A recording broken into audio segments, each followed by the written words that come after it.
J'ai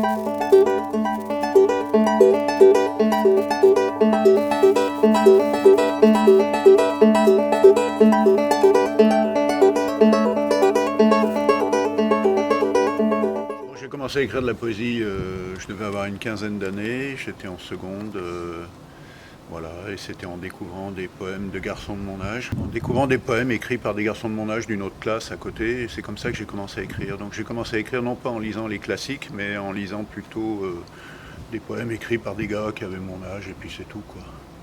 J'ai commencé comme ça. Donc ce qui m'a plu, moi, c'était le fait d'écrire au départ, simplement écrire, avant même de lire. Alors un poème, ou alors l'écriture poétique peut-être. Oui.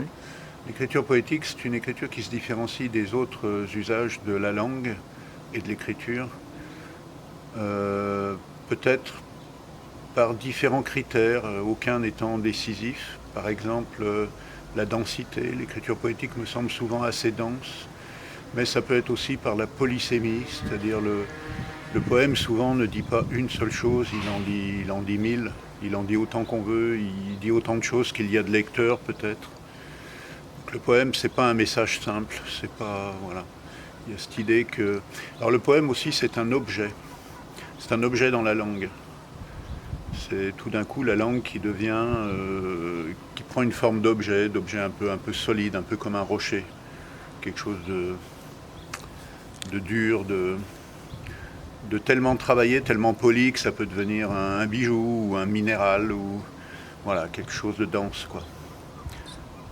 Mais tout ça, c'est des caractérisations possibles, mais pas absolument nécessaires. On peut imaginer que des poèmes qui ne répondraient pas à ces critères-là, peut-être, ou qui répondraient qu'à certains de ces critères. Je taille dans la langue, Oui. et le sens, il apparaît après. Et c'est souvent l'écriture qui me fait parler. Moi, j'ai rien à dire. C'est l'écriture qui me fait dire. Ouais. Moi, j'ai rien à dire. Je découvre ce que je dis en l'écrivant.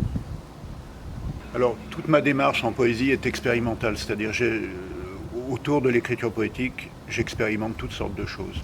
C'est peut-être ma formation scientifique qui fait ça. J'ai envie de tout explorer, de tout essayer. Alors, ça m'amène à explorer dans le champ visuel, c'est-à-dire dans la mise en page. C'est-à-dire, je travaille beaucoup les mises en page de mes livres, je réfléchis à ça, comme comment le poème existe dans la page. Mais ça inclut aussi tout le travail de l'oralité, c'est-à-dire comment je lis le poème, comment je le dis en public, ou comment un acteur va le dire en public. Ce qui est deux choses très différentes, soit c'est moi, soit c'est quelqu'un d'autre qui lit le poème, c'est deux choses très différentes. Quand c'est moi, ça peut relever de ce qu'on appelle la poésie sonore, c'est-à-dire une forme de performance. Et là, face au public, j'essaie d'inventer aussi des dispositifs qui servent cette écriture, qui la fassent exister devant le public, qui lui donnent une force, une présence. Et j'invente à la fois avec tout ce qui est possible, c'est-à-dire le corps, mais aussi des dispositifs. Je travaille aussi avec l'enregistrement. Je travaille dans des studios de musique. J'enregistre ma voix, je la démultiplie, je fabrique des poèmes polyphoniques. C'est-à-dire ma voix sort sur le haut-parleur de droite, sur le haut-parleur de gauche et en direct au centre. Bon, j'invente toutes sortes de choses comme ça qui explorent le potentiel de ces écritures poétiques, quoi. Quand j'écris, je pense pas au lecteur, je pense pas à l'auditeur. Non. Comme on dit, un lecteur qui achète ton livre, qui ne sent pas du tout ça, il ne peut pas. Il faut qu'il te voie sur la scène. Bien sûr. Oui, oui. Quand on me voit sur scène, ça sent beaucoup de choses. Et il y a souvent des gens qui me disent que, m'ayant vu et entendu sur scène, ils n'ont plus la même façon de me lire. Ça, je l'ai entendu souvent. Je pense que ma façon de lire, en fait, le texte est assez travaillé pour que ça puisse être lu par moi, ça puisse être lu par un acteur, et puis ça peut être lu dans le livre aussi. C'est vraiment des textes qui peuvent exister de trois manières, de toutes les manières différentes, parce qu'ils sont très travaillés, très polis. Et donc, du coup, moi, je les fais exister d'une certaine façon, mais ça ne veut pas dire qu'on est obligé de faire comme moi, quoi. C'est-à-dire, les acteurs, vraiment, ne sont pas du tout obligés de faire comme moi. Et j'écris face au vide, je pars du vide, et je vois s'il y a des choses qui sortent. Mais je ne réfléchis pas trop, et je ne réfléchis pas même. Et je dis souvent en atelier d'écriture, parce que j'anime de temps en temps des ateliers d'écriture, je dis aux gens de ne pas réfléchir. Dans un premier temps, vraiment ne pas réfléchir. Laisser venir, laisser le cerveau faire son travail. On a tous un cerveau hyper puissant, sauf qu'on ne sait pas s'en servir, on l'utilise mal. Et si on le laisse faire, si on apprend à le laisser faire, il va finir par produire des choses étonnantes. Et c'est là qu'on devient artiste, c'est là qu'on devient créateur. Donc après, ce cerveau, il va travailler évidemment avec ce qu'on a déjà emmagasiné, ce qui relève souvent de l'inconscient. Mais ça ne relève pas nécessairement de notre vécu, c'est pas nécessairement autobiographique, c'est pas nécessairement du récit. C'est vraiment des choses qui viennent parfois on ne sait pas d'où et qui se composent comme ça, toutes seules, devant nos yeux. Puis après, je travaille beaucoup, c'est-à-dire il faut quand on travaille rester dans cet état à la fois de non-réflexion, mais peut-être aussi malgré tout de cohérence. C'est-à-dire je pense que quand on cherche au fond de soi et qu'on fait remonter, qu'on travaille même sans réfléchir, il y a toujours une cohérence qui est là. C'est ça que je cherche. Plus que le discours, plus qu'une construction sémantique, plus que du récit. Je cherche une espèce de cohérence plus profonde. La sonorité. Alors la sonorité de la langue, elle est très importante parce que moi je suis un peu musicien de formation. Donc la sonorité, évidemment, ma langue, je pense qu'elle est quand même assez musicale. Mais je ne le travaille pas ça, je ne fais pas exprès, ça vient tout seul, je ne cherche pas à le développer. De temps en temps j'ai des textes qui s'appuient sur un rythme ou sur un tempo, d'autres fois non. Mais ça c'est vraiment intuitif. De toute manière, quand je joue de la musique, c'est aussi un peu intuitif. Quand j'improvise sur un piano, je ne réfléchis pas. Si je me mets à réfléchir, ça devient maladroit. Et je pense dans l'écriture c'est pareil. Si je me mets à réfléchir, c'est pas intéressant. Et ta formation, c'était plutôt scientifique, n'est-ce pas? Scientifique et musique aussi. Oui, l'effet de cette formation sur ta poésie. Alors, le fait d'avoir fait des mathématiques, les mathématiques, je pense que c'est plutôt intéressant d'abord parce que ça me donne une approche différente par rapport à beaucoup de poètes qui ont une formation plutôt littéraire, souvent. Pas tous, mais beaucoup. Donc ça me donne une approche différente. En plus, les mathématiques, c'est le rapport au nombre, c'est le rapport à la rigueur, c'est le rapport à la logique, c'est le rapport à la cohérence. Tous ces mots-là sont importants. Puis au-delà de ça, il y a le rapport au monde aussi, parce que je me suis beaucoup intéressé à l'astronomie, à tout un tas de théories scientifiques actuelles, la mécanique quantique et tout ça. Et je pense que ces théories-là, quand on les aborde avec un peu d'intuition, avec un peu de sensibilité, nous donnent un regard sur le monde un peu différent aussi. Et en tant que poète, c'est toujours important d'avoir un regard sur le monde un peu spécifique, un peu différent. Voilà, donc je vois très vite dans le monde qui m'entoure une dimension extrêmement chaotique et en même temps extrêmement ordonnée. Les deux, en même temps. Et ça, c'est la formation scientifique, par exemple. C'est un des éléments. À propos des traductions. Alors moi, je suis nul en langue, vraiment, même en anglais, je ne suis pas très très bon, je me débrouille mal. Par contre, j'ai eu pas mal de textes qui ont été traduits dans d'autres langues, effectivement, et ça m'intéresse beaucoup. Ce qui m'intéresse beaucoup aussi, c'est de faire des performances à l'étranger, en collaboration avec d'autres langues. J'ai des souvenirs magnifiques de collaboration avec soit des traducteurs, soit des acteurs à l'étranger. Alors j'ai des souvenirs comme ça en Angleterre, j'ai des souvenirs avec Fiona Sampson qui est elle-même poète et musicienne. Donc on a fait des lectures à deux vraiment intéressantes. Bon là je ne vais pas le détailler, mais il y avait vraiment des choses intéressantes. À Beyrouth aussi j'ai fait une lecture, je me souviens, avec 5 musiciens et un acteur arabe qui était vraiment intéressante. Voilà, il m'est arrivé souvent comme ça dans d'autres langues. En Italie je crois que j'ai eu aussi des expériences sympathiques de traduction, en Grèce, en Croatie, en Albanie. En Albanie, ouais, je me souviens d'une performance avec un traducteur qui était génial. Voilà, donc mélanger les langues dans la performance, ça j'aime bien. Et je crois qu'assez souvent mes textes s'y prêtent. Pas tous, mais certains. Enfin, j'ai certains textes qui se traduisent assez facilement. Pour d'autres, c'est plus difficile. Et puis quelquefois, même quand c'est pas traduit, j'ai eu des fois des gens du public qui m'ont dit que ils avaient été touchés alors qu'ils ne parlaient pas le français et que ce n'était pas traduit. C'est-à-dire qu'il y a quelquefois dans l'énergie de la lecture, dans la gestuelle, dans l'énergie, dans la présence, ou dans le peu d'éléments que les gens peuvent capter malgré le fait qu'ils ne parlent pas la langue, il y a quelquefois de l'émotion qui passe quand même. Un besoin, non, je pense qu'on peut vivre sans poésie. Après, c'est toujours un plus, ça peut apporter un plus. Mais la poésie, c'est deux choses, c'est lire la poésie, écouter la poésie, ou alors écrire de la poésie. Et par contre, ce dont je suis convaincu, c'est que toute pratique artistique est vraiment importante pour chaque personne. Je pense que toute personne devrait avoir une pratique artistique, que ce soit la poésie, la danse, le dessin, la poterie. Voilà, c'est important d'exister en ayant une pratique où on fait sortir des choses de soi, où on existe un peu à côté de soi. Ça, c'est important, je trouve. C'est important pour tout le monde. Moi, je le dis beaucoup aux jeunes quand je fais des ateliers. Vous aurez un métier, ça sera peut-être pas la poésie, mais ça vous empêche pas d'écrire de la poésie. On peut passer sa vie sans faire rien d'artistique, mais c'est dommage. Après, devenir artiste, c'est aussi un travail. Il faut y passer du temps quand même, un petit peu, un minimum de temps. L'avantage avec la poésie, c'est que c'est le langage. Le langage, on l'a tous. Donc on est tous capables quand même d'utiliser le langage assez vite. La musique, c'est plus compliqué, il faut apprendre. La poésie, très vite, on peut développer des choses. Après, il faut quand même du temps. On ne va pas créer un univers en 3 jours, quoi, en étant débutant. Donc, il faut du temps quand même. Il faut du temps et au moins un peu de travail, quoi. Je travaille vraiment énormément. Et même des textes qui ont été publiés, des fois, j'ai envie de les reprendre. Quand il y a eu des rééditions, des fois, j'ai modifié des choses. Des fois, 20 ans après, je modifie des choses, quoi. Un texte, on ne peut jamais dire vraiment, on ne peut jamais être sûr qu'il est fini. On peut toujours aller plus loin. Il y a toujours cette idée d'aller plus loin, de chercher l'image qui ira toujours plus loin, quelque chose qui rendra le poème encore plus solide, encore plus impossible à modifier, quoi, encore plus résistant aux violences et aux traitements divers. La lecture étant une forme de traitement du texte. Et voilà, il faut que le texte résiste à tout ça. Je ne crois pas que j'ai d'influence, pas vraiment, très peu. Très peu, non. Les premiers écrits que je publiais, c'était dans des revues. Très tôt, j'ai commencé à faire des revues à 16 ans. À 16 ans, j'ai commencé à faire des revues, je publiais des choses. Bon, c'était pas terrible, mais j'ai commencé très tôt. Voilà, 16 ans, 17 ans. Le premier petit livre, c'était un tout petit livre, je crois que j'avais 21 ans. Et j'ai publié 2 livres importants, je crois que j'avais 24 ans. Dont un qui était le prix de poésie de la ville de Lyon, publié aux éditions Chênes. Voilà. Je connais énormément de poètes, parce que longtemps j'ai aussi invité des poètes à Lyon, j'organisais des soirées, donc j'ai dû inviter 200 poètes à Lyon en 30 ans.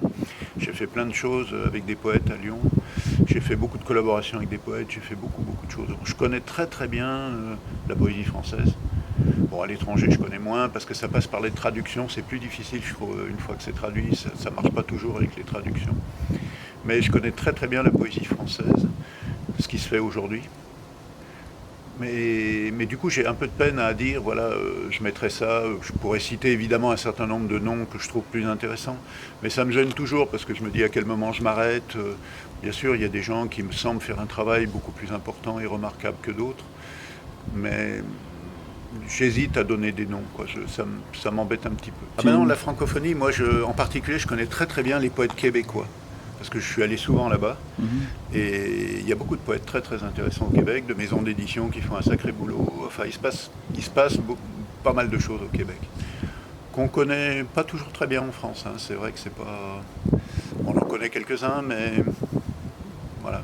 Il y a vraiment des choses intéressantes au Québec. Évidemment en Belgique aussi, avec la francophonie belge, quoi, avec les Belges de Bruxelles. Il y a aussi beaucoup de poètes belges. Mais souvent, on les connaît parce qu'ils sont souvent quand même en France. Les poètes belges sont très fréquemment en France. Les Québécois aussi, d'ailleurs, mais quand même moins. Les poètes belges, souvent, on les connaît, on ne sait même pas qu'ils sont belges, parfois, en France. C'est vraiment mélangé. Mais après, il y a des poètes aussi, évidemment, d'origine africaine, dont certains sont très connus en France, enfin, historiquement, quoi. Il y a des anthologies de poésie vivante. D'ailleurs, moi, je crois que je figure pratiquement dans aucune. Parce que peut-être parce que j'ai jamais vécu à Paris, j'ai toujours vécu à Lyon, je ne suis pas du tout parisien. C'est pas bizarre ça déjà, ça dépend où tu habites. C'est vrai que la ville de Paris a un rôle très spécifique en France. Et je crois qu'un artiste, s'il veut réussir, il est presque obligé d'aller au moins de temps en temps à Paris, quoi. D'aller faire son trou à Paris. Il y a un fonctionnement très, très réseauté à Paris, et très différent en province. Voilà. Et à l'étranger aussi d'ailleurs. Bon, pour donner une idée, j'ai fait plus de lectures à Montréal qu'à Paris. Quand on est lyonnais, c'est plus facile d'aller à Montréal que d'aller à Paris, en tant que poète invité. Enfin voilà, ça c'est une petite remarque un peu pernicieuse, mais il y a quelque chose de cet ordre-là. En France, c'est compliqué. C'est compliqué. Cette centralisation parisienne est compliquée pour la poésie. Mais je pense que cette centralisation est compliquée dans plein de domaines, y compris des domaines économiques. Et la centralisation est, à mon sens, vraiment un grave problème français. 1153. Le langage se conserve mieux quand on lui invente une collection de bruits d'oiseaux. 1097. Elle disait: Quand tu dis que tu m'aimes, tu monologues. Elle monologuait. Elle traversait je ne sais combien de vies en couches successives. Elle s'appuyait pour donner sens à chacune sur le simple besoin de répéter indéfiniment une même scène dans laquelle elle répétait indéfiniment « Quand tu dis que tu m'aimes, tu monologues. » Elle traversait je sais pas quoi. Je suis excessif.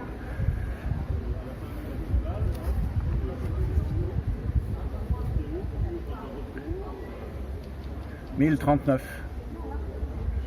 Les morts ont cet avantage sur les vivants de pouvoir parler par toutes les parties du corps. 1031. J'ai emprunté ce corps pour vous dire ce que j'ai à dire. J'ai emprunté ce corps pour vous dire que l'important dans la parole n'est pas d'où elle vient ni ce qu'elle raconte. J'empruntais ce corps pour vous dire que tout au fond de la parole, il y a aussi un corps informe à raconter l'informel et tourner autour de l'informe et descendre et revenir en surface avec le corps d'emprunt. Ce que j'ai emprunté, barré déterré, barré révélé, est encore dans la gorge, une gorge éclairée, livrée à tous les vents, plus bavarde que tout ce qui me sortira jamais par la bouche.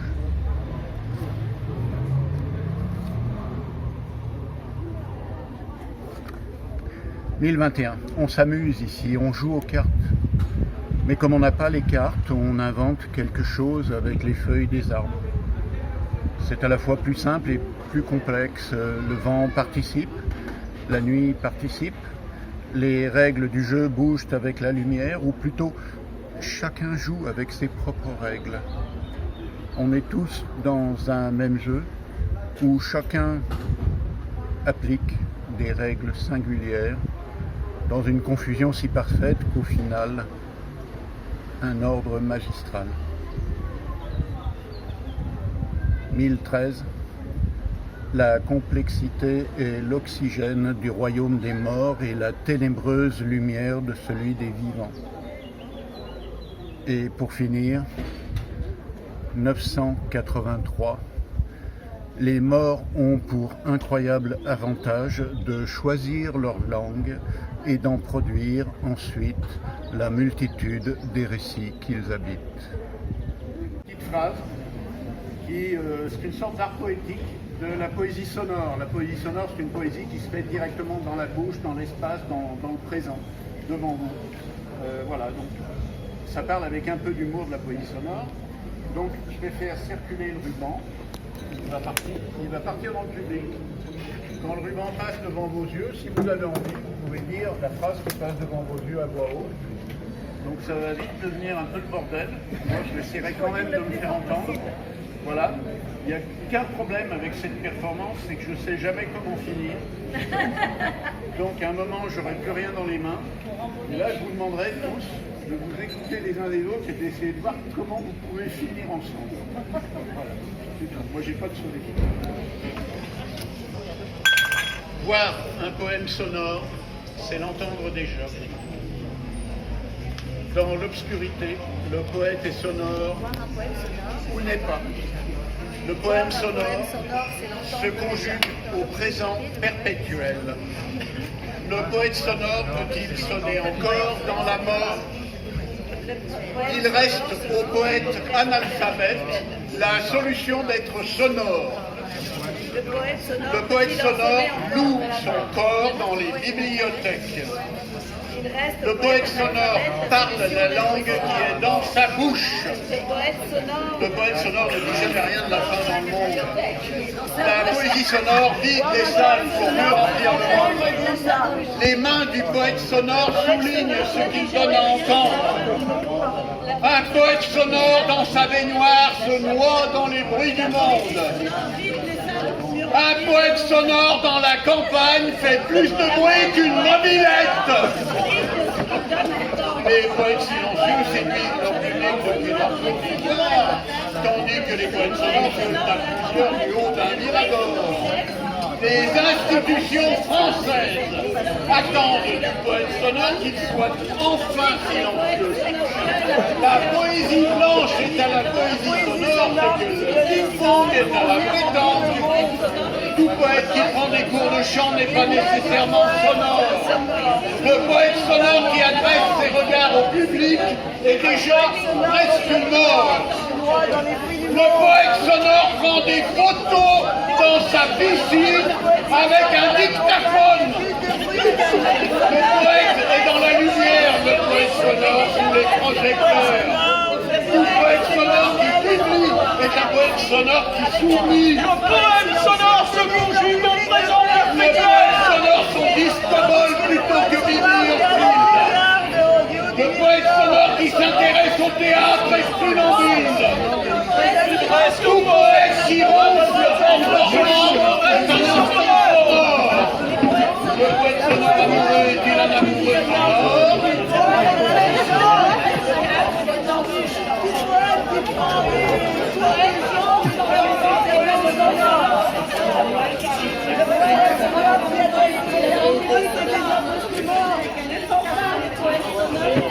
Le poète sonore étudie l'acoustique de son tombeau et c'est là qu'il joue l'échec avec un stylo. Le poète sonore ne répète pas, ou pire, il se répète. Sans poetry, spoken word, est-il en voyage? Tout poète qui expire est un effort sonore. Le mot performance est triste à mourir. Le poète sonore écrit pour ne pas mourir. Le poète sonore écrit un livre sans gorge. Le poète silencieux existe-t-il encore?